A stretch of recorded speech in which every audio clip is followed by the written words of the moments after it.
Hello, c'est HR, votre chroniqueur. Alors aujourd'hui, je vais vous parler d'un action movie qui a pour titre King of Killers. Il est disponible depuis le 3 mars sur Prime Video. Alors sur le fond, c'est clair, ce n'est pas un film avec beaucoup de prétentions. Mais c'est un genre de film que j'affectionne tout simplement pour me détendre. En plus, celui-ci a un pitch plutôt intéressant. Nous suivons un personnage, Marcus Garand, interprété par Alain Moussy, un ancien tueur à gages, qui, à la suite d'un problème, se voit proposer un contrat de 10 millions de dollars pour éliminer le plus grand assassin du monde. Il sera à Tokyo pour justement rencontrer le client, mais découvre que d'autres tueurs professionnels ont également été invités. Le personnage de Marcus Garand avec les autres tueurs sont ainsi conviés dans un salon privé afin de discuter avec le fameux client qui converse avec eux par le biais d'un écran. Celui-ci n'est pas sur place. Alors la grosse particularité de ce pitch, c'est que le client, interprété par Frank Grillo, demande tout simplement que tous ces tueurs essayent de le tuer. C'est un défi qu'il se met, car lui-même, c'est le plus grand tueur de la planète.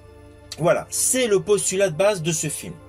Alors sur le fond, je ne vous cache pas, j'étais totalement hypé par le casting, avec naturellement Frank Grillo. Frank Grillo que j'apprécie dans de nombreux action movies, qui, au vu de l'affiche de cinéma, est le pilier central.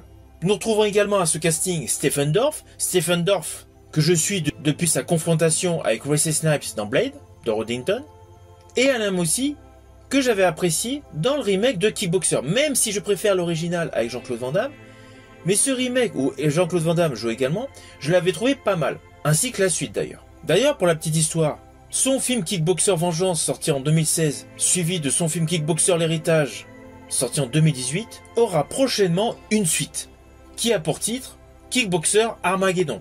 Mais pour l'instant, il n'y a pas de date prévue. De ce fait, il y avait plusieurs composantes qui étaient hypantes dans ce petit film d'action. Mais malheureusement, le film tombe à plat assez rapidement. Ne vous attendez surtout pas à un film à la Vince Gunn avec Christophe Lambert. Celui-ci est 1000 fois supérieur que King of Killers. Les scènes d'action, excusez-moi du peu, mais elles sont décevantes. La réalisation est bourrée de défauts, et alors surtout, mais il y a un manque de fluidité entre les différents plans séquences, c'est indéniable. Cela gâche totalement le rythme de ce film d'action. Ce film, c'est vraiment de la série B pure et dure. Alors oui, il y a des petits côtés gore, le fait que le méchant porte un masque, histoire de faire un clin d'œil aux anciens films d'horreur. Mais il y a trop de stéréotypes, et le film perd totalement son rythme au bout de 20 minutes.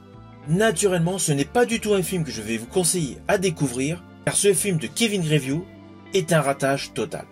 Je vous dis à bientôt pour une prochaine vidéo.